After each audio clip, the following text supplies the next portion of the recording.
ఇప్పుడు రాక్షసులు దేని చేత హతమైనారు? ఆ స్త్రీని మరి దేవతలు కూడా చూస్తున్నారు కదండి. మరి వీళ్ళకి లేని కామపు నిక్కు వారికి ఎలా ఏర్పడింది అంటే వీళ్ళు లోపల అంతఃపరిశీలన చేయగలిగిన వాడు, వాడు అంతఃపరిశీలన చేయలేనివాడు. ఈ పెద్దకి ఉండవలసిన లక్షణమేమి అంటే తాను మాట్లాడినటువంటి మాట కుటుంబ సభ్యులందరి చేత ఆదరింపబడవలసినటువంటి మాట మాట్లాడగలిగిన వాడై ఉండాలి. అందుకే ఆ గౌరవాన్ని పొందేటట్టుగా ప్రవర్తించాలి తప్ప లేకి ప్రవర్తించకూడదు. నోరు ఉంది కదా అని కుటుంబ సభ్యులతో కానీ బంధువులతో కానీ ఆ పెద్దరికాన్ని నిలబెట్టుకోవడంలో విఫలమైపోతే, అందుకే మీరు కొన్ని ఇళ్లలో చూడండి, తండ్రికి గౌరవం ఉండదు, తల్లికి గౌరవం ఉండదు, తాతకి గౌరవం ఉండదు. ఎందుకుండదు? ఆయన మహాపురుషుడై కూడా గౌరవం ఇవ్వని వాళ్ళు అనుకోండి, అది వాళ్ళ దుష్ట సంస్కారం. కానీ ఆ ఉన్నటువంటి వారు మహాపురుషుడిగా ఉండడానికి ప్రయత్నించాలి. మహాపురుషుడుగా అంటే నా ఉద్దేశ్యం తన మాట అనుభవంతో చెప్పిన మాట అయి 10 మంది ఆదరించేటట్టుగా తాను ప్రవర్తించగలగాలి. అలా ఉండాలి ఆయన చెప్పే మాట. అలా ప్రవర్తించడంలో వైఫల్యం వచ్చిందనుకోండి, కలహములు అతిశయిల్లుతాయి, వాళ్ళల్లో వాళ్ళు అస్తమానం దెబ్బలాడుకుంటారు.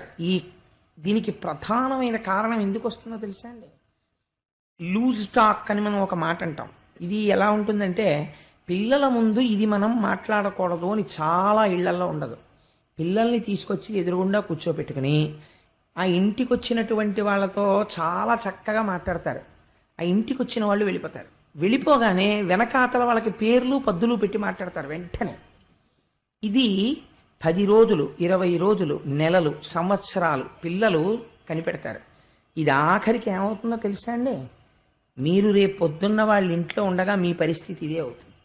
వాడికి రంధ్రాన్వేషణం అలవాటు అవుతుంది. మీరు పిల్లలు ఉన్నప్పుడు మీ ఇంటికి ఎవరైనా వచ్చి పెడితే వారు ఆదరణీయులు అని వారి యందు గుణమును ప్రస్తుతి చేయడం మీరు అలవాటు చేసుకున్నారనుకోండి, ఆయన చాలా గొప్పవాడు, మహానుభావుడు అని ఆ వచ్చిన వారిలో ఏదో ఒక గుణం ఉంటుంది. గుణము లేని వాడు ఎవ్వడూ ఉండడు. ఒకటి జ్ఞాపకం పెట్టుకోండి, every man is an embodiment of both goodness and badness. Nobody is either pure embodiment of goodness Nar badness. ఏ మనిషి అయినా పూర్తి మంచివాడు కానీ పూర్తి చెడ్డవాడు కానీ ఉండడు. ఇన్ని ఉపన్యాసాలు చెప్తున్న కోటేశ్వరరావు రాశీభూతమైన మంచితనమో అని మీరు అనుకుంటే మీరు ఖచ్చితంగా పొరపాటు పడుతున్నారు. నేను కాను. ఎందుకని? నేను అరిషడ్వర్గములను గెలిచేసిన వాడిని అయితే నేను మహాపురుషుడనైపోయి ఈ పాటికి నేను ఎక్కడో సాధించవలసినది సాధించి ఆత్మగతుడనై ఉండుండేవాడిని కాదు కదా. నేను మీలా గృహస్థాశ్రమంలో ఉన్నవాడిని. మీరు నా యందు గౌరవం చేత నాకు పెద్ద పేర్లు పెడతారు, కానీ యథార్థమునకు నేను మీ స్థాయి వాడిని. కాకపోతే కాస్త వేదిక మీద కూర్చుని 4 మాటలు చెప్తున్నాను. కానీ ఒకటి గుర్తించండి, నా యందు చెడు ఉండదా? ఉంటుంది ఎప్పుడైనా. కానీ అలాగని పూర్తి చెడ్డవాడు ఉంటాడని మీరు అనుకుంటున్నారా? ఉండడు. పూర్తి చాలా చెడ్డవాళ్ళ కనిపించే వాళ్ళలో కూడా ఏదో ఒక మంచి ఉంటుంది. ఏదో ఒక మంచి, అస్సలు మంచితనం లేదండి అన్నవాడు ఉండడు. ప్రపంచంలో ఉంటుంది. పెద్దలు అనిపించుకోవడంలో గొప్పతనం ఏమిటో తెలుసా అండి? మాట్లాడేటప్పుడు ఆ గుణమును పట్టుకోవాలి, పట్టుకుని మాట్లాడాలి. పెద్దరికము అన్నదానికి లక్షణం ఏమిటో తెలుసా? దిద్దగలగాలి. తన కిందనున్నవాడు పొరపాటు చేస్తే దిద్ది మంచి వైపుకి తేగలగాలి. అలా నడిపించగలిగితేనే సమర్థత. అది మాత్రమే పెద్దరికం అనిపించుకుంటుంది. లేనిది తెచ్చుకుని మీద వేసుకుని పెద్దరికం అంటే అది ఎలా అవుతుంది?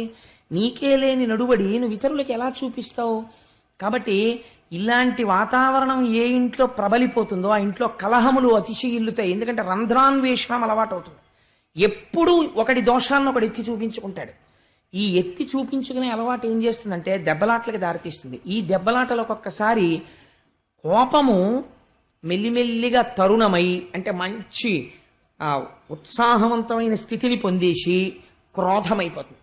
ఈ క్రోధం ఏమైపోతుందంటే చాలా ఆశ్చర్యం. ఒక తల్లి కడుపున పుట్టి ఒక గదిలో కూర్చుని అందరూ కలిసి అన్నాలు తిన్నవాళ్ళు, అందరూ కలిసి పడుకున్న వాళ్ళు, అందరూ కలిసి ఆడుకున్న వాళ్ళు, తన చెల్లిని కొడితే మా చెల్లిని ఎందుకు కొడతావు అన్నవాడు, వాళ్ళ అన్నయ్యని కొడితే మా అన్నయ్యని ఎందుకు కొడతావు అన్నవాళ్ళు, మీ అన్నయ్యని మేము తీసుకుపోతాం మా ఇంటికని ఎవరైనా ఇంటికి వచ్చిన బంధువులు పరిహాసం ఆడితే మా అన్నయ్య నాది నేను ఇవ్వనన్నవాళ్ళు, 20 ఏళ్లు దాటేటప్పటికి అన్నయ్య మీద చెల్లి, చెల్లి మీద అన్న దెబ్బలాడుకుని అన్నింటికి చెల్లి వెళ్ళదు, చెల్లింటికి అన్న వెళ్ళడు.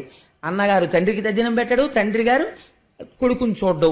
తల్లి కోపం కొడుకు మీద కోపం, కొడుక్కి తల్లి మీద కోపం. అన్నదమ్ములు అక్క చెల్లెళ్ళు కలిపి కోర్టుకి వెళ్ళడం, కోర్టులో బోన్లో నించోవడం. ఎంత హాస్యాస్పదమైన విషయం అండి.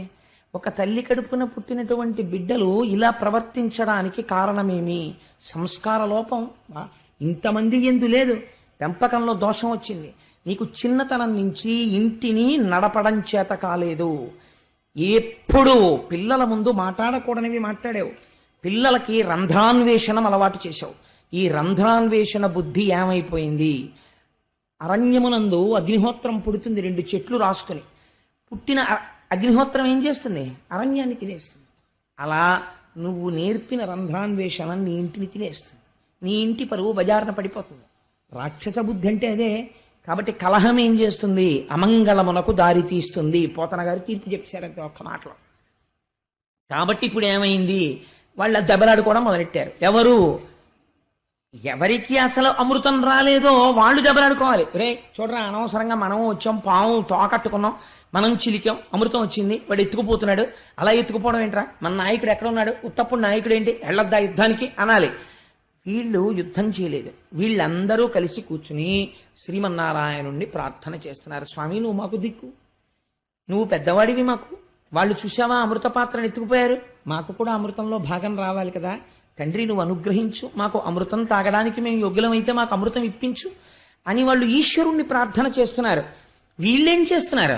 పోనీ ఎత్తుకుపోయిన వాళ్ళు కూర్చుని అందరూ కలిసి తాగేస్తున్నారా అంటే అలా ఏం తాగట్లేదు. అందులో మళ్ళీ బలవంతుడైన వాడు ఎత్తుకుపోతున్నాడు. బలహీనుడైన వాడు బలవంతుడి వెంట పరిగెడుతున్నాడు. ఇప్పుడు చిత్రం ఏమవుతుందో తెలుసా అండి? ఒరే, మనకి ఎలాగో మనం వాడికన్నా బలవంతులంకా మనకి ఇవ్వట్లేదని ఉన్న వాళ్ళలో చీలికి తెస్తాడు వాడు. కాబట్టి వాడేం చేస్తాడంటే బుద్ధి ప్రయోగం చేస్తాడు. తప్పు కదా అలాగా, మనం ఒక్కళ్ళని తాగడం ఏంటి అంటే వీడికి ఎలాగో ఇవ్వడు, వాడు ఆ బలవంతుడే తాగేస్తాడు. కానీ వీడు మనం అంటాడు వాడిని కలుపుకొని. మనం తాగడం ఏంటి? వాళ్ళకి ఇవ్వాలి కదా న్యాయంగా, దేవతలకు కూడాను. వాళ్ళు అక్కడ కూర్చున్నారు, మనమేమో ఎత్తుకొచ్చేసాం, తప్పు కదా ఇలాగా అంటే. ఇలాంటి బలహీనులు 100 మంది తిరగబడతారు. 100 మంది బలవంతులు కలిస్తే 101 బలం కలిగిన వాడిని దెబ్బలాడచ్చేమో అని ఓ ఆలోచన. కాబట్టి ఇప్పుడు ఏమైంది? వ్యక్తి స్పర్ధ ఒక సామూహిక స్పర్ధ వైపుకి దారి తీసేస్తోంది. కలహం ఎలా వెర్రితలలు వేస్తుందో చూడండి. కాబట్టి ఇది ఏమైపోయింది? 2 వర్గాలు అయిపోయింది. 2 వర్గాలు అయిపోయి దెబ్బలాటకి వెళ్ళిపోయింది, కొట్టుకుంటున్నారు. ఇప్పుడు శ్రీ మహావిష్ణువుని వీళ్ళు ప్రార్థన చేశారు. మీరు చాలా జాగ్రత్తగా గమనించాలి. ఈశ్వరుడు మోహిని రూపాన్ని స్వీకరించాడు. ఎందుకంటే మోహిని రూపం స్వీకరించడం మహాభారతంలో కనపడినట్టు ఒక భయంకరమైనటువంటి విశ్వరూపంతో కనపడి, నేనే కాలస్వరూపుడనై భీష్మంచ ద్రోణంచ జయద్రథంచ అంటాడే, నేను భీష్ముణ్ణి ద్రోణుణ్ణి అందరినీ తినేస్తున్నానని. అటువంటి భయంకరమైనటువంటి కాలస్వరూపంతో కనపడి ఒక సమ్మోహనాస్త్రం వేసి రాక్షసులు మూర్ఛపోయేటట్టు చేసేసి దేవతలకు అమృతం పంచిపెట్టి వెళ్ళిపోకూడదా? మోహిని స్వరూపాన్ని ఎందుకు తీసుకోవాలి? ఇది క్షీరసాగర మథనంలో మీరు వేసుకోవలసినటువంటి ప్రశ్న. ఎందుకు మోహిని అవతారం ఎత్తాడంటే ఆయన, ఎక్కడ ఇలాంటి కలహాలు క్రోధము ఉంటాయో దాని పక్కన అక్క చెల్లెలు ఉంటుంది. ఏమిటో తెలుసా అండి? కామము. కామము అంటే కోరికే, వాడికి ఇవ్వకుండా మనం తాగేద్దామన్నదే కామము. అందులోంచి మళ్ళీ నేనొక్కడనే తాగేస్తాను, మిగిలిన వాళ్ళకి కోపము, క్రోధము. కామక్రోధములు పక్క పక్కన ఉంటాయి. ఇప్పుడు ఈ దిక్కుమాలిన పని చేస్తూ కామము ధర్మము తప్పింది, కామమును కామముతో పడగొడుతున్నాడు ఆయన. అందుకని ఇప్పుడు ఏం చేశాడు? వీళ్ళ యందు కామం ఉన్నది, ఈ కామము ఎంత విర్రితలైనా వేసేస్తుంది. కాబట్టి చాలా తేలిక. కాబట్టి ఇలాగే పడగొట్టేయడం తేలిక వీళ్ళని. కాబట్టి సులభ మార్గం, దానికి పెద్ద సమ్మోహనాస్త్రం వేయడం ఎందుకు, యుద్ధం చేయడం ఎందుకు? కాబట్టి ఒక స్త్రీగా మారిపోయాడు. అంటే ఎంత చపల చిత్తులో, ఎంత ధర్మం తప్పిన వాళ్ళో, లోపల ఎంత కట్టుబడి లేని వాళ్ళో, ఒక స్త్రీ అందమైంది కనపడితే కొన్ని వేల మంది ఒక ఆడదాని వెంట పరిగెత్తారనుకోండి, ఇంకా దేశం ఉన్నట్ట చచ్చిపోయినట్ట, జాతి బతికున్నట్ట జాతి చచ్చిపోయినట్ట అంటే. కాబట్టి ఇప్పుడు రాక్షసులు దేని చేత హతమైనారు? ఆ స్త్రీని మరి దేవతలు కూడా చూస్తున్నారు కదండి. మరి వీళ్ళకి లేని కామపు నిక్కు వారికి ఎలా ఏర్పడింది అంటే, వీళ్ళు లోపల అంతఃపరిశీలన చేయగలిగిన వాడు, వాడు అంతఃపరిశీలన చేయలేనివాడు. వాడికి వేరొక ఆలోచన రాదు. కాబట్టి వెంటనే ఆయన ఏమైపోయారు అంటే మెత్తని ఎడుగుల మెరుగారు జానువు అరటి కంబంబులతో అయిన తొడలు ఘనమగు జగనంబు కడులేత నడుమును పల్లవారుణ కాంతి పాణియుగము కడుదొడ్డ పాలిండ్లు కంపు కంఠంబును బింబాధరము చంద్ర బింబముఖము తెలిగన్ను గవయును అలికుంతలంబులు బాలేందు సన్నిభ పాలతలము అమర కుండల కేయూర హార కంకనాదు లేపార మంజీరనాదమొప్ప నల్ల నవ్వుల పద్మదలాక్షుడ సురపతుల నడగింపనాడు రూపంబు దాల్చి మోహిని రూపాన్ని స్వామి స్వీకరించారు. ఎంత చిత్రమైన రూపం అంటే బాలచంద్రుడు ఎలా ఉంటాడో అటువంటి నుదురు, నల్లటి కేశపాశం, పిరుదుల వరకు వేలాడుతున్నటువంటి జడ, మంచి పట్టుపుట్టం, సన్నటి నడుము, ఎర్రటి పాదాలు. పురుషుల యొక్క మనస్సుని ఎటువంటి పురుషులు కామమోహితులై స్త్రీ కనపడేటప్పటికీ వెంటనే అదుపు తప్పిపోగలగనంత బలహీనంగా మనస్సుని తయారు చేసుకున్నటువంటి వారిని పడగొట్టగలిగిన రూపమును పొందాడు. ఎందుకంటే ఎవరిని పడితే వాళ్ళని అలా అనడానికి వీల్లేదు. అందరూ అలాంటి వాళ్ళు అయితే దేవతలు ఎందుకు వెళ్ళలేదు? కాబట్టి స్త్రీని చూడగానే అటువంటి పరవశాన్ని పొందేవాళ్ళెవరో వాడే రాక్షసుడు. కాబట్టి ఇప్పుడు మీకు పరోక్షమైన తీర్పేది.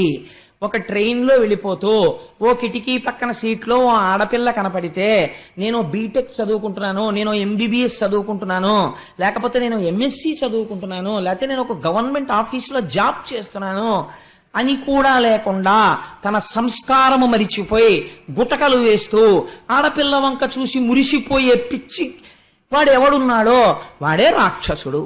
తన సమస్త సంస్కారమును ఒక స్త్రీని చూస్తే మరిచిపోతావా? ఏమాశ్చర్యం అది నిజంగా. అంటే నువ్వు ఎంత బలహీనమైన సంస్కారం ఉన్నవాడివి. కాబట్టి ఇప్పుడు ఏమైంది? మోహినిని చూస్తే వాళ్ళకి స్పృహ తప్పిపోయింది. వాళ్ళు వెంటనే అమృత పాత్ర పట్టుకున్న వాళ్ళు పట్టుకుని ఇప్పుడు దీని మీద మనసు లేదు వీళ్ళకి. ఇంతకన్నా తుచ్చకామమునకు జారిపోయారు. వాళ్ళకి వీళ్ళకి చెందవలసిన అమృత పాత్రని చేత్తో పట్టుకున్నారు. ఇప్పుడు ఇది ఎలా తాగుదావురా అంటలేదు. ఇంత కలహము ఆగిపోయింది, ఇంత దెబ్బలాట ఆగిపోయింది. ఎక్కడి వాళ్ళక్కడే నిలబడిపోయారు. ఇప్పుడు వాళ్ళ మనసులో కోరిక ఏమిటో తెలుసా అండి? మనం ఎవరం ఎంత బాగా మాట్లాడి ఈమెని వశం చేసుకోగలం. ఇప్పుడు శాశ్వతంగా బతికుండడం కూడా వాళ్ళకి అక్కర్లేదు, ముసలితనం రాకుండా ఉండడం కూడా వాళ్ళకి అక్కర్లేదు. ఈ అమృత దేవలతలు పట్టుకెళ్ళిపోయినా వాళ్ళకేం బాధలేదు. వాళ్ళకి ఆ స్త్రీ లొంగితే చాలు. కానీ మళ్ళీ ఇప్పుడు గమ్మత్తు ఏమిటో తెలుసా అండి? చాలా మంది ఉన్నారు రాక్షసులు. కాబట్టి ఎవడికి వాడే ఆ స్త్రీని వశం చేసుకోవాలని కోరిక. ఒకడి మించి ఒకడు చాలా మంచి వాళ్ళ మాట్లాడతాడు, ఒకడిని మించి ఒకడు చాలా గొప్పగా మాట్లాడతాడు. ఎందుకు ఈ అవస్థలన్నీ? ఎందుకు అలా నిన్ను నువ్వు పొగుడుకోవడం అంటే అవతల వారు ప్రీతి చెందాలని ప్రయత్నించడం. అందుకే ఉచ్చైశ్రవాన్ని ఇంద్రుడకు ఇయ్యలేదు భగవానుడు. ఉచ్చైశ్రవం అంటే ఏమిటో తెలుసా అండి? అదుపు తప్పిన ఇంద్రియాలు. గుర్రం అంటే కీర్తి కండూతి. ఏది చేసినా నన్ను ఎవరైనా మెచ్చుకుంటారా అనో తాపత్రయం. మెచ్చుకోవడం ఎందుకు? విహితం నువ్వు చెయ్యాలని చేస్తున్నావు. నేను మా అబ్బాయికి ఫీజు కట్టి ఇంజనీరింగ్ ఫీజు, నేను అనగా Chaganti Koteswararao son of late Chaganti Sundara Sivarao, నా కుమారుడైన చాగంటి షణ్ముఖాంజనేయ సుందర శివచరణ్ కో 2వ సంవత్సరం బీటెక్ ఫీజు అక్షరాల 23,000 రూపాయల కష్టార్జితమును చెల్లించిన మహాత్ముడను అను ప్రకటన ఇచ్చాను అనుకోండి. చూసి వెంటనే మీరు ఏమంటారు? వీడు ఏంటరా ఇంత విర్రాడు, వాడి కొడుకు వాడు ఫీజు కట్టుకుంటే ఏడు పేపర్లో వేసుకున్నాడు ఏంటంటారు కదా. నా కొడుక్కి నేను ఫీజు కట్టుకోవడం అది పెద్ద విశేషం అండి. లేకపోతే నీవు వెళ్ళిపోయినప్పటి నుంచి నేను దుఃఖసాగరమునందు పడిపోయి ఉన్నాను అని ఒక భార్య గురించి ఒక భర్త పేపర్లో వేసుకున్నాడు అనుకోండి. How silly it is. అది పేపర్లో ఎందుకంటే మా ఆవిడ పోయిందని నేను ఏడుస్తున్నానని పేపర్లో వేస్తావా? అది కూడా అక్కడ మళ్ళీ కింద పేరేసి నీ డిగ్రీయా, నువ్వు ఎందులో ఉద్యోగం చేస్తున్నావో నీ పోస్టా, నువ్వు పెళ్ళం పోయిందని ఏడవడానికి నీ క్వాలిఫికేషన్కి సంబంధం ఏమిటి? అంటే అక్కడ కూడా కీర్తి కండూతి. లేకపోతే తన ఫోటో ఎందుకంటే అక్కడ అంటే ఎంత పైశాచికంగా ఉంటుందో చూడండి. కీర్తి కండూతి. ఏడిచేవాడు ఏడవాలంతే. ఏమంటే నేను ఏడుస్తున్నానన్న విషయం పేపర్లో వేయండి అని డబ్బులు ఇచ్చి వేసుకున్నాడు అనుకోండి, అది హాస్యాస్పదం కదా. కొన్ని అలా ఉంటాయి, చాలా గమ్మత్తుగా ఉంటాయి. మీరు ఆ కోణంలో పరిశీలన చేస్తే ఇది ధూర్త చేష్టితము, ఇలా ఎందుకు చెయ్యాలి అసలు అని అనిపిస్తుంది. కానీ మనం చాలా క్యాజువల్గా తీసుకుంటాం కాబట్టి గొడవలేదు. వాళ్ళకి కొన్ని అడ్వర్టైజ్మెంట్స్ బుక్ అవుతాయి. సో నేను ఇంతకీ ఈ మాట ఎందుకు చెప్పాను అంటే ఆ కామమునకు అర్థము లేదు. అందుకని వాళ్ళు ఏం చేశారంటే ఇప్పుడు ఎలాగైనా సరే ఆ స్త్రీని వశం చేసుకోవాలి. కాబట్టి వీళ్ళందరూ వచ్చి ఎంత గమ్మత్తైన మాట అడిగారో చూడండి. ఆవిడెవరో వీళ్ళకి తెలియదు, ఎక్కడి నుంచి వచ్చిందో వీళ్ళకి తెలియదు, అసలు ఈ పాత్రలో ఉన్నదేమిటో ఆవిడికి తెలుసో తెలియదో వీళ్ళకి తెలియదు. వీళ్ళు ఎంత కష్టపడితే అది వచ్చిందో ఆవిడికి చెప్పరు. ఇప్పుడు వీళ్ళందరూ కలిసి ఒప్పుకునే మాట ఏమిటో తెలుసా అండి? మొదటివాడు వెళ్ళి, అమ్మాయి నువ్వు ఈ అమృతం నీ చేత్తో మా అందరికీ పంచు అన్నాడు అనుకోండి. ఏమిట్రా ఆవిడేమన్నా సాధు పురుషుడా, తపస్వా, ఎవరా అమ్మాయి? ఆ అమ్మాయి ఇవ్వడం ఏమిటి తీర్థం? ఒక తీర్థం ఇవ్వడానికి ఒక యోగ్యత ఉంటుంది కదా. ఆయన ఒక భక్తుడో ఏదో అయి ఉండాలి. కష్టం మనకి అర్చక స్వామి తీర్థం ఇస్తారు కదా, అలా ఏదో ఈశ్వర సంబంధం ఏదో ఉండాలి కదా. అమృతం ఇవ్వడానికి ఆమె యోగ్యతలు ఏమిటి? ఎందుకు ఇస్తున్నావు అమృత పాత్ర అని ఎవడు అనడం. ఎందుకో తెలుసండి, అలా అంటే ఆ అమ్మాయి వీడి వంక సంతోషంగా చూడదేమో, అందరూ ఇచ్చారు వీడొక్కడు మాత్రం చూడు నన్ను నిందించాడని చూడదేమోనని ఎవడో మాట్లాడడు. ఇది రాక్షస బుద్ధి అంటే. ఎంత గొప్పగా ఆవిష్కరిస్తారో చూడండి. కానీ శ్రీ మహావిష్ణువు దీన్ని అదునుగా తీసుకుని పంచాడు అనుకోండి, ఆయన సత్యపు తప్పినవాడు అవుతాడు. అందుకని ఆయన ఎంత గమ్మత్తుగా మాట్లాడతారో చూడండి. పైకి కేవల శరీరము చేత మోహ పెట్టాడు రాక్షసుల్ని, వాక్కు చేత సత్యము చెప్తాడు. ఆయన అంటున్నాడు, సుందరులగు పురుషులగని పొందెడు నా యందు నిజము పుట్టున్ మీకున్ బృందార కరిపులారా చందరు కామినుల విశ్వసింపరు పెద్దల్. అయ్యయ్యో, ఒక ఆడదాన్ని చూసేటప్పటికి మీరందరూ ఇంత విర్రికిపోయి నాకు పట్టుకొచ్చి మేమందరం కూర్చుంటాను, నువ్వు పంచు నాకు పెద్ద పీటేస్తున్నారు. శాస్త్రంలో ఎప్పుడూ కూడా లోపల కామవ్యామోహమును పెట్టుకుని ఒక స్త్రీకి పెద్ద పీట వేయడం అన్నది మంచి పద్ధతి కాదు. మీరేమిటి నాకు ఇదేదో పాత్ర పట్టుకొచ్చి నువ్వు పంచు అంటున్నారు? అసలు ఏ ఉంది, నన్ను ఎందుకు పెంచమంటున్నారు? కానీ మిమ్మల్ని చూస్తే నాకు మాత్రం ఒక మాట చెప్పాలనిపిస్తోంది. మీకు అర్థమైతే బాగుపడతారు, అర్థం అవ్వకపోతే పాడైపోతారు. అయినా చెప్పాలి, నా ధర్మం కాబట్టి ఎప్పుడూ చెప్తూ ఉంటాను, అందుకని చెప్తున్నాను వినండి అన్నాడు. అని పలుకులు మధురసధారలు తలపులు నానా ప్రకార దావానలముల్ చెలుములు సాలవృకములు చెలువులన ముటలు వేద సిద్ధాంతములే. తన ధర్మపత్నియందు అనురాగం ఉండడం ఎప్పుడూ దోషం కాదు. కానీ కనబడిన ప్రతి స్త్రీ యందు అర్థము లేనటువంటి ఒక భావన పెంచుకోవడం ఎంత ప్రమాదకరం అంటే, పలుకులు మధురసధారలు, మీరు ఎలా నన్ను వశం చేసుకుందాం అనుకుంటున్నారో ఒక స్త్రీ కూడా అలాగే మోసగత్తెగా వచ్చి ఉంటే, మరి అలాగేగా వచ్చారు ఇప్పుడు మోహిని రూపం, అలా వచ్చి ఉంటే మీరు చాలా ఇందులో ఒక పెద్ద కాన్సెప్ట్, ఒక డాక్ట్రిన్ ప్రతిపాదిస్తున్నారు ఆయన. నన్ను మోసం చేశాడండి ఆయన అంటారు. తప్పు ఆ మాట. ఆయన మోసం చేయలేదు, నువ్వు మోసపడ్డావు. కారణం ఏంటో తెలుసా అండి? నీ పక్కవాడు ఎందుకు మోసపోలేదు?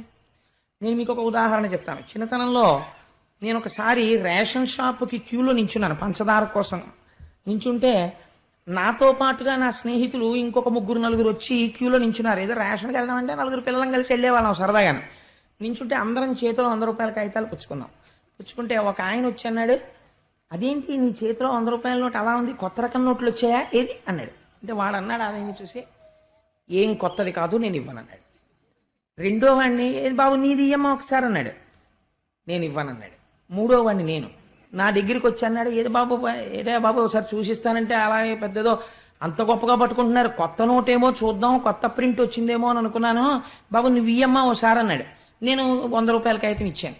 వాడు వెంటనే అది విప్పి ఇలా చూసి, ఆహా కొత్త నోటే అప్పుడు పరికి వెళ్ళిపోయాడు. అంతే. నేను ఏంటి ఇలా వెళ్ళిపోతున్నాడు అని ఆలోచించే లోపల వాడు వెళ్ళిపోయాడు. ఇంటికి వచ్చి అమ్మ 100 రూపాయలు పోయిందన్నాను. చావు కొడేశారు.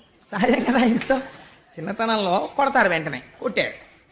అప్పుడు నేను వెంటనే ఒక తర్కం చేసుకున్నాను మనసులో, వాళ్ళిద్దరూ 100 రూపాయలు ఇవ్వలేదు కాబట్టి వాడు తర్వాత మోసం చేశాడు, మా అబ్బాయిని ఎవడో మోసం చేసి 100 రూపాయలు పట్టుకుపోయాడు. వాడు మోసం చేసే ప్రయత్నం చేశాడు, నేను మోసపోయాను. కారణం ఏంటంటే నేను నమ్మాను, వంచకుణ్ణి ఇద్దరు నమ్మలేదు. 100 రూపాయల కొత్త ప్రింటా, మీ దగ్గర ఉన్న ప్రింట్ చూపించండి అని అడిగి ఉండుంటే నేను మోసపోయకుండా ఉండుండేవాడినేమో.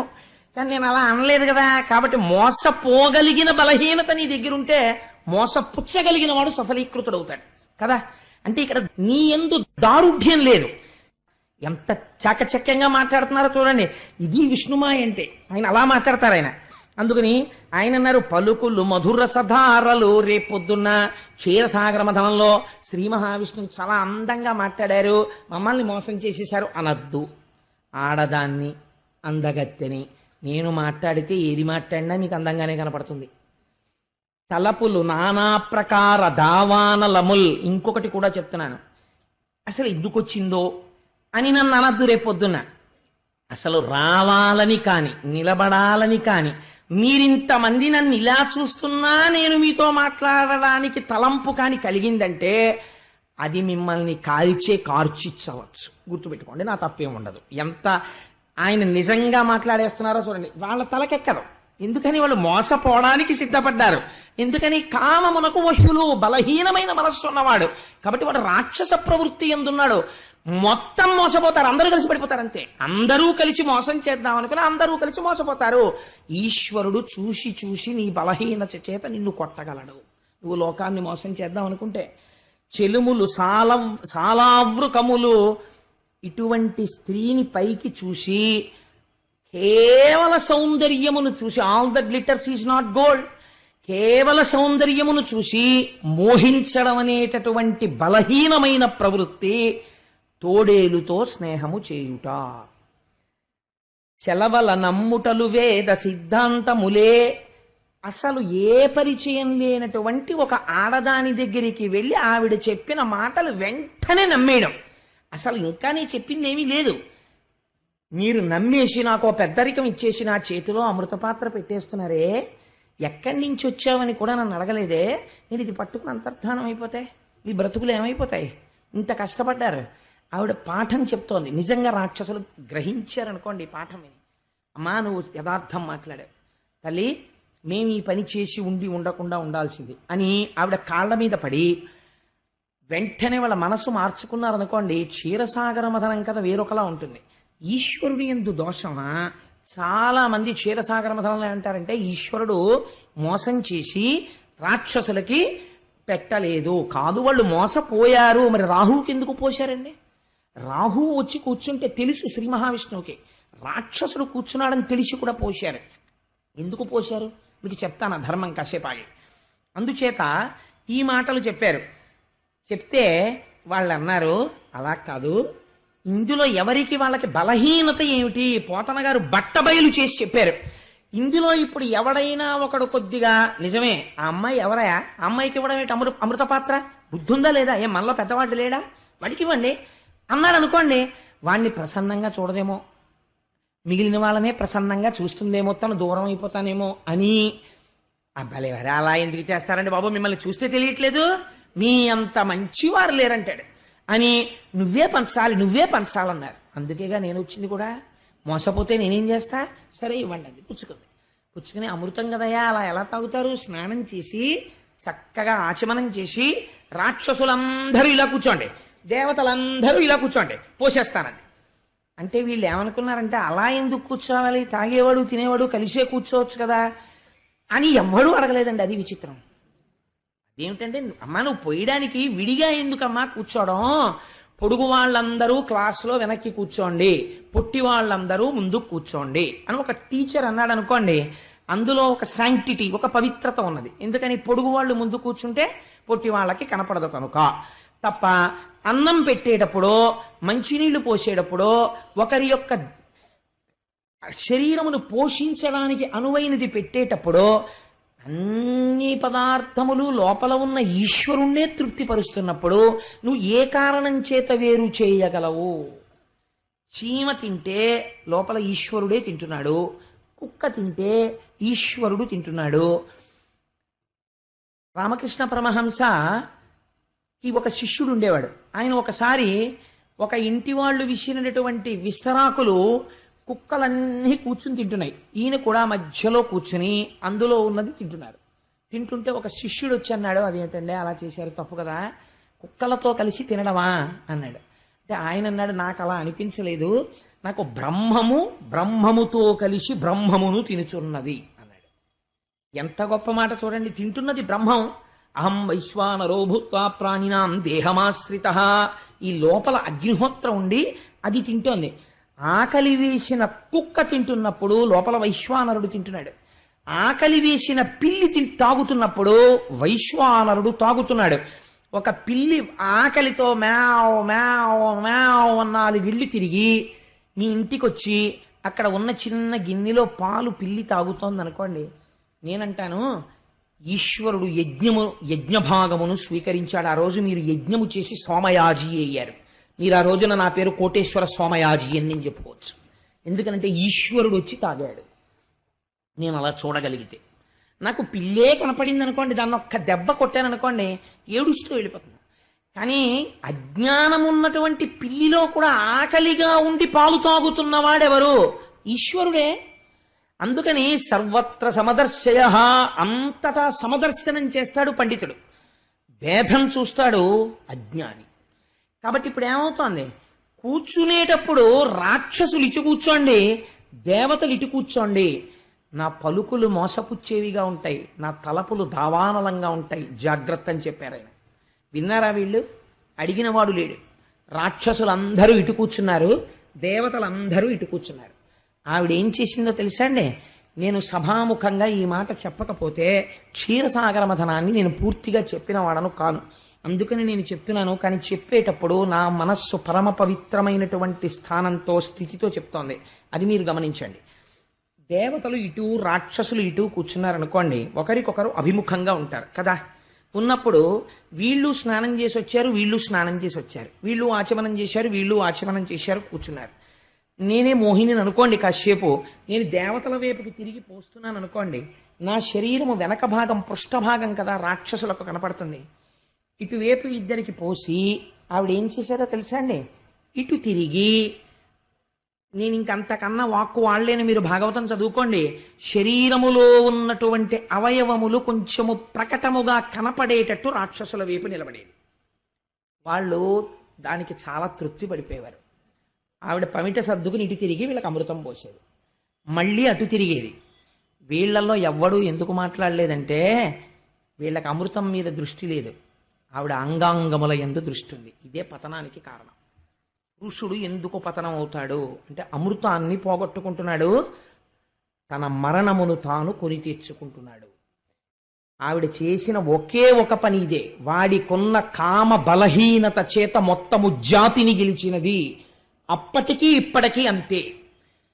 లోకమంతా నశించిపోతోంది. ఎందుకు నశించిపోతుంది? కామమునకు నువ్వు ఆ బలహీనత పెంచేసుకుంటున్నావు కనుక. నీ మనస్సు భావన అంతేనండి మార్పు. వెంటనే నువ్వు పార్వతీదేవిని చూసావనుకో, పాదములు ఒక్కటే చూస్తావు చాలు. మా అమ్మ పాదములు అన్న భావనతో నువ్వు చూస్తే అంతే, నువ్వు పరిశుద్ధుడు అయిపోయి అమృతం వచ్చేస్తుంది చేతులకు, నువ్వు దేవత అయిపోతావు అంతే.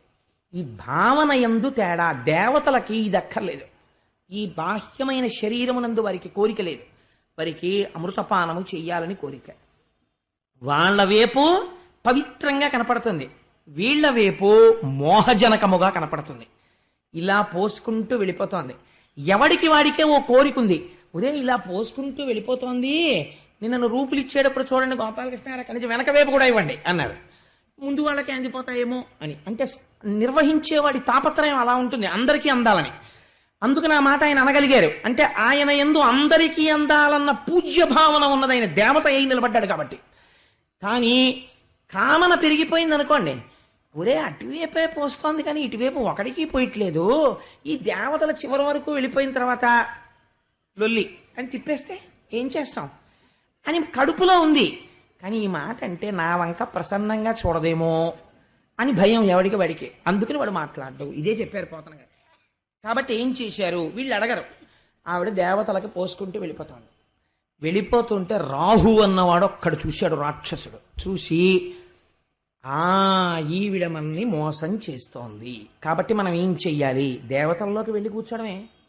కాబట్టి ఏం చేద్దాం? ఇటువైపు కూర్చున్నంతసేపు మనకు అమృతం దక్కదు. కాబట్టి మనం ఎటు కూర్చోవాలి? అటు కూర్చోవాలి. నువ్వు ఎటు కూర్చుంటావన్నది నీ మనస్సును బట్టి ఉంటుంది. కాయిన్కి, నాణ్యానికి రెండు వైపులా ఉన్నట్టే నువ్వు దేవతగా కూర్చుంటే అమృతం పోస్తుంది, నువ్వు రాక్షసుడిగా కూర్చుంటే మృత్యు వస్తుంది. కాబట్టి ఏమైంది? ఆయన వెళ్ళి అటు కూర్చున్నాడు. కానీ ప్రవృత్తి చేత రాక్షస ప్రవృత్తి. దేవతలలో కూర్చున్నాడు. కూర్చుంటే చాలా గమ్మత్తైన విషయం జరిగింది. ఈవిడ ఇటు పోస్తోంది, ఇటు తిరుగుతోంది, ఇటు పోస్తోంది, ఇటు తిరుగుతోంది. వీడు మోహిస్తున్నాడు, వాడు అమృతం పొందుతున్నాడు. ఈవిడ రాహువు దగ్గరికి వచ్చింది. వచ్చేటప్పటికి ఆవిడికి ఈ పక్కన కూర్చున్న వాళ్ళిద్దరు రాహువుకి ఇటు సూర్యచంద్రులు కూర్చున్నారు. వాళ్ళిద్దరికీ అమృతం పోస్తున్నప్పుడు వాళ్ళు అన్నారు వాడికి పొయ్యకూడదు రాక్షసుడని చెప్పారు. ఇలా అనగానే సూర్యుడు అన్నాడు, చంద్రుడు ఉన్నాడు. సూర్యుడికి పోసిన తర్వాత చంద్రుడు దగ్గరికి వెళ్ళింది. చంద్రుడికి పోయిగానే ఆయన అన్నాడు వాడు వచ్చి ఇక్కడ కూర్చున్నాడు అన్నాడు. కనిపెట్టాడు శ్రీమన్నారాయణుడు. రాహు వచ్చి కూర్చున్నాడు ఇక్కడని. ఎంత గమ్మత్తుగా ఉంటుందో చూడండి ధర్మం. అమరవ్రాతములోన దొచ్చి దివిజుండై రాహు పీయూష పానము సేయంగని చంద్రభాస్కరులు సన్నల్సేయ నారాయణుండమరారాతి శిరంబు చక్రహతి దుర్మాడెన్ సుధాసిక్తమై అమరత్వంబును చెందె మూర్ధము తదన్యాంగంబు నేలంపడం. అమృతం పొయ్యవలసి వచ్చినప్పుడు వెంటనే ఆయన మోహింప చెయ్యాలంటే ఓ మాట అనొచ్చు. అదేమిటో ఇటు కూర్చున్నావు అటు కూర్చో అందనుకోండి. ఇప్పుడు రాహు ఏం చేయాలి? రాక్షసులందరూ ఈవిడిని సపోర్ట్ చేస్తారు కదా, ఈవిడి దగ్గర ప్రసన్నత కావాలి. అవునవును మావాడే అటు కూర్చున్నాడు వేరే విటొచ్చాయి అంటారు ఆవిడ దగ్గర మెహర్బానీ కోసం. కానీ ఎంత ధర్మం పాటించారో తెలుసా అండి? భోజనం చేసేటప్పుడు కానీ మనం ఏదైనా పానీయం తీసుకునేటప్పుడు కానీ మీ ఇష్టాయిష్టములను చూడరాదు. ఒక పంక్తి మీ ఇంట్లో జరుగుతోంది అనుకోండి, ఎంత గొప్ప అతిథి కానివ్వండి, మీకు ఎంత కావలసిన వాడు కానివ్వండి, అయ్యా నేను కొంచెం తొందరగా వెళ్ళిపోవాలండి భోజనం చేసి, నా ట్రైన్ టైం అయిపోతుంది, నాకు ఎక్కడో అక్కడ పెట్టించేద్దరు అన్నాడు అనుకోండి, పొరపాటున కూడా ఒకరి దగ్గరికి వెళ్ళి అయ్యా మీరు నెక్స్ట్ పంక్తిలో తిందురు కానీ కొంచెం ఆయన వెళ్ళిపోవాలట, ఆయన్ని కూర్చోనివ్వండి అని అనరాదు. ఇందువల్ల రాక్షసుడైన అమృతం పోశాడు తప్ప పంక్తి మించి లేపకూడదు. అది పరమదోషం అన్నింటికన్నా. మహాపాపమేమి పంక్తిలో కూర్చున్న వాళ్ళని ఏ భేదము చెప్పి కూడా, ఎంత బలవత్తరమైన కారణము మీరు చెప్పి కూడా పంక్తి యందు ఒకసారి కూర్చుంటే వారికి నేను పొయ్యనని కాని తినకూడదని కాని నేను వడ్డించనని కాని మీరు అనడానికి వీల్లేదు. ఈశ్వర స్వరూపం అంతే. మీరు పొయ్యవలసిందే, మీరు పెట్టవలసిందే తప్ప భేదమును చూడడము శాస్త్రమునందు మహాదోషము. కాబట్టి రాహువే అని తెలుసు శ్రీమన్నారాయణుడికి, పోషించాడు అంతే అమృతం. ఇప్పుడు ఆయన ఏం చేశాడు? తాగాడు. తాగగానే అదేమైంది? కిందకి దిగింది అనుకోండి, రాక్షస శరీరం అమృతత్వాన్ని పొందేస్తుంది. వాడు చాలా అల్లరి చేస్తాడు. ఆ ప్రవృత్తి రాక్షస ప్రవృత్తి, అది మంచి ప్రవృత్తి కాదు. కాబట్టి ఇప్పుడు ఉండడానికి వీల్లేదు. వెంటనే సుదర్శనం ప్రయోగించాడు. వాడు ఇలా అమృతం పొయ్యిగానే ఇలా నోట్లో పోసుకుని గుటెక్కమన్నాడు. ఇంకా ఇక్కడ వరకు వెళ్ళింది. సుదర్శనం వేసి కుత్తుకు పోసేశాడు. పోసేస్తే ఈ క్రిందికి అమృతం వెళ్ళలేదు. అందుకని ఇదేమైపోయింది? తదన్యాంగంబు నెలంపడన్. ఇది చచ్చిపోలేదు, బతికుండిపోయింది. ఇదేమైపోయింది? మృత్యువుని పొంది సుదర్శన ధారల చేత కింద పడిపోయింది. ఏకకాలమునందు ధర్మాధర్మములను ఆవిష్కరించాడు. పంక్తి యందు పొయ్యడం ధర్మం. రాక్షసుడు బ్రతికుంటే ప్రమాదం తెస్తాడు కాబట్టి నిర్జించడం ధర్మం. కానీ ఈలోగా వాడు తాగాడు, కంఠం వరకు ఉండిపోయింది. కాబట్టి పైభాగం మృత్యువు లేదు. కాబట్టి వీడు ఏమండే ఏమో వాడు రాక్షసుడు అవుతాడని ఎలా తెలుసు శ్రీ మహావిష్ణువుకి? అలా ఎలా కొట్టేశారు సుదర్శనం పెట్టి అని మీరు అడగచ్చు. ఆనాటి నుంచి ఈనాటి వరకు పక్కన సైగ చేశారని సూర్యచంద్రుల్ని గ్రహణ రూపంలో పట్టుకుంటాడు. రాక్షస ప్రవృత్తే కాదా? కాబట్టి అది పాపగ్రహమే, రాక్షస గ్రహమే. చూశారా? బ్రహ్మగారు ఏం చేశారో తెలుసా అండి? అమృతత్వాన్ని పొందాడు, శిరస్సు అమృతం తాగిందని ఎక్కడికక్కడ ధర్మం తప్పరు దేవతలు. తెలిసి తెలియని వాళ్ళు వెర్రి వెర్రి కథలు చెప్తారు. క్షీరసాగర మథనం మీరు ధర్మం నేర్చుకోవడానికి. మృత్యువు లేని శరీరముతో ఉంది కాబట్టి శిరస్సు నవగ్రహాల్లో ఒక గ్రహస్థానం ఇచ్చి చతుర్ముఖ బ్రహ్మగారు అంతరిక్షమునందు నిక్షేపించాడు. నీకు గ్రహముగా స్థితినిచ్చాడు. కానీ రాక్షస ప్రవృత్తితో అది నడిస్తే ఎవరు మాత్రం ఏం చేయగలరు? ఒక బుధుడు ఎలా ప్రవర్తించాడో, శుక్రుడు ఎలా ప్రవర్తించాడో, రాహువు కూడా అలా ప్రవర్తించవచ్చు కదా. అందుచేత ఆ గ్రహము అలా ఉండిపోయింది రాహుగ్రహమై. ఆనాడు కనుసైగ చేసినందుకు గాను సూర్యచంద్రుల్ని ఇప్పటికీ గ్రహణ రూపంలో పట్టుకుంటూ ఉంటాడు సుమా అని మనకి ఈ సిద్ధాంతాన్ని ఆవిష్కరించి తదనంతరమునందు వరుసగా దేవతలకి అమృతం పోసేసి అటువైపు చివరికి ఇటువైపుకి రాక్షసుల వైపుకి తిరిగి కుండ తిప్పి చూపించి అన్నాడు. ఆయన ఏమీ మాట్లాడలేదు, తను మాట్లాడవలసింది మాట్లాడేశాడు. ఆశ్చర్యం ఏమిటో తెలుసా అండి, ఒక్కడు మోహిని అడగలేదు. మరి వాళ్ళందరికీ ఎందుకు పోసావు, ఒకడికి అటు ఒకడికి ఇటు పోయొచ్చు కదా నువ్వు అని. అప్పుడు అడిగినా సరే ఆవిడ ప్రసన్నంగా చూడదేమో అని బెంగ, వీళ్ళకి అమృతం పోయిందిరా అని బాధలేదు, ఆవిడ ఇంకా చూడదేమో అని బెంగే వీళ్ళకి. అందుకని వాళ్ళు దేవతలతో యుద్ధం మొదలెట్టారు. ఒరే వాళ్ళు అమృతం తాగేశారు, ఇంకా వాళ్ళతో యుద్ధం ఎందుకు, వాళ్ళు చచ్చిపోతారా, వాళ్ళు చావరు, కాబట్టి మనమే చచ్చిపోతాం. ఇంగిత జ్ఞానం ఉందా? కామాద్భవతి సమ్మోహ, సమ్మోహా స్మృతి విభ్రమ, స్మృతిర్భ్రంశాత్ బుద్ధినాశో, బుద్ధినాశాత్ ప్రణశ్యతి. ఎలా నశించిపోతున్నారో చూడండి, ఇదే చెప్పేశాడు గీతాచార్యుడు. కాబట్టి ఏమైంది, దేవతలతో యుద్ధం చేశారు. మోహిని స్వరూపం ఏమైంది, అంతర్ధానం అయిపోయింది. ఎక్కడి నుంచి వచ్చిందని కానీ ఎక్కడికి వెళ్ళిపోయిందని కానీ అడిగిన వాళ్ళు లేడు. ఎంత చిత్రంగా ఉంటుందో చూడండి. ఇది క్షీరసాగర మథనమయ్యా, దేవతలు అమృతం పొందారు. సరే, ఇద్దరు కొట్టుకోవడానికి ఏముంది, కొట్టుకున్నారు. చాలా రోజులు యుద్ధం జరిగింది. అందులో నముచి అని ఒకడు బయలుదేరాడు. వాడు దేవేంద్రుడితో బ్రహ్మాండమైన యుద్ధం చేస్తున్నాడు. చేస్తుంటే దేవేంద్రుడు వాడి పరాక్రమం చూసి ఆశ్చర్యపోయి వీడు ఎలా చనిపోతాడు అని అడిగాడు. అడిగితే తడిలేని పొడిలేని వస్తువుతో చచ్చిపోతానని వాడు వరం అడిగారయ్యా, అందుకని తడి పొడి కాని వస్తువుతో కొట్టన్నారు. తడి పొడి కాని వస్తువు ప్రపంచంలో ఎక్కడ ఉంటుందండి, ఇదే రాక్షస బుద్ధి అంటే. వాడు అన్ని అలాంటి మడతపేచి వరాలే అడుగుతారు వాళ్ళు. ఉంటే తడిగాన్నా ఉంటుంది, లేకపోతే పొడిగాన్నా ఉంటుంది. తడిగాను లేకుండా పొడిగాను లేకుండా ఉంటుందా ప్రపంచంలో ఏదైనా? కానీ ఎంత మృత్యు రాకుండా చూసుకుందాం అనుకున్నా వచ్చి తీరుతుంది ఏదో ఓ రూపంలో. Every law has its own exception. కాబట్టి ఏమవుతుంది, ఈశ్వరుడు దారి వెతికేస్తాడంతే. కాబట్టి ఏది అన్నిటికన్నా శ్రేయస్కరమో, సత్యం ఒప్పేసుకుంటే గొడవ ఎక్కడుంది, ఇది వెళ్ళిపోతుంది. ఇది నేను కాదు, ఇది వెళ్ళిపోతుంది. లోపల ఉన్నది నేను, అది ఎప్పుడు వెళ్ళదో అన్నారనుకోండి, ఎంత హాయి. సత్యాన్ని పట్టుకోవచ్చు, అసత్యాన్ని పట్టుకుని ఎంతకాలం ప్రాకులాడతారు. కాబట్టి వీడు తడిది కాకూడదు, పొడిది కాకూడదు, అలాంటిదైతే చచ్చిపోతానన్నాడు. ఇంద్రుడికి చెప్పేశారు, తడి పొడి దాంతో కాందాంతో కొట్టేయన్నారు. ఆయన ఒక్క క్షణం ఆలోచించాడు. తడిగానో కనపడాలి, తడి కాందై ఉండాలి, పొడిగానో ఉండాలి, కానీ తడి ఉండాలి. ఏమిటని ఆలోచించాడు. సముద్రం మీద నురుగులోకి తీసుకెళ్లి వజ్రాయుధాన్ని అటు ఇటు అప్పుడల్లా తిప్పాడు. నురుగు తడా అంటే పొడి, ఎందుకంటే నీళ్ళలా లేదు. పొడా పుట్టుకుంటే తడి, కాబట్టి తడా పొడా ఏమో, తడి కాదు పొడి కాదు. కాబట్టి నురుగులో వజ్రాయుధాన్ని అటు ఇటు తిప్పి వేశాడు, చచ్చిపోయాడు. అంతే నమ్ముచి. ఏమైంది అంటే, మృత్యువుని తప్పించుకుందామని నీ బుద్ధితో ఎంత ఆలోచించినా దాన్ని నువ్వు తప్పించుకునేది కాదు సుమా. నీ బుద్ధికి అతీతమైన స్థితిలో ఈశ్వరుడు దాన్ని తెస్తాడు. ఆనాడు అసలు బుద్ధే పనిచేయదు, ఇంకా మళ్ళీ బుద్ధితో మృత్యువుని గెలవడం ఏంటి, అదో అసందర్భమైన విషయం.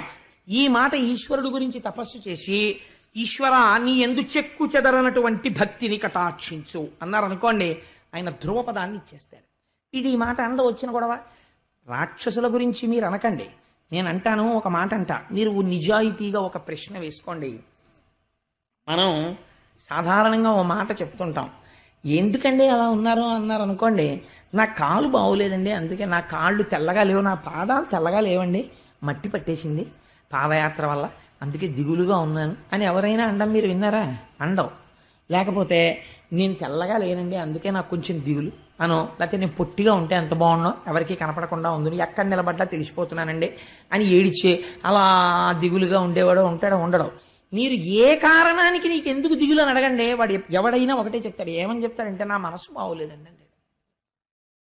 మనసు బాగోలేదంటే, అయ్యా నీ చెయ్యి చూపించంటే చూపిస్తారు, నీ కాలు చూపించంటే చూపిస్తారు, పోని ఈ కంటితో చూడలేని నీ మూత్రపిండాలు చూపించంటే కూడా ఇప్పుడు వచ్చినటువంటి టెక్నాలజికల్ అడ్వాన్స్మెంట్తో స్క్రీన్ మీద కనపడుతుంది. నీ మనసు చూపించు అని అడిగారు అనుకోండి, ఏది ఎక్కడ చూపిస్తారు చెప్పండి మనస్సుని? మీరు చూపించలేరు. చిత్రం ఏమిటంటే, దాన్ని అట్టుకుని నేను ఆవిడికి ఇచ్చేశాను, కానీ ఆవిడ పుచ్చుకోలేదు అని వీడు అక్కడి నుంచి చదువు మానేసి సంధ్య మానేసి ఓ చిరిగిపోయిన షాలోటి భుజం మీద వేసుకుని ఎండిపోయిన చెట్ల కింద తిరిగి 4 వెర్రిపాటలు పాడి ఆఖరికి పురుగుల మందు తాగాడు. ఏంటి హౌ సిల్లీ ఇట్ ఈస్? ఇక్కడ అర్థం ఉందా? దానికే ఈశ్వరుడు నీకు జీవితం ఇచ్చింది. అలాంటి తుచ్చమైన పనులు చేయడానికే ఎంత నువ్వు దిగజారుడు మెట్ల మీద ఉన్నావు. ఇదే నువ్వెవరు ఇంకోళ్ళని అది ప్రేమ అని ఎలా అంటారండి? ప్రేమ అంటే ఏమిటో తెలుసా అండి? ఎంత గొప్ప మాట మాట్లాడిందంటే, ప్రేమకి పర్యాయ పదము వారి సుఖమును అపేక్షించుట.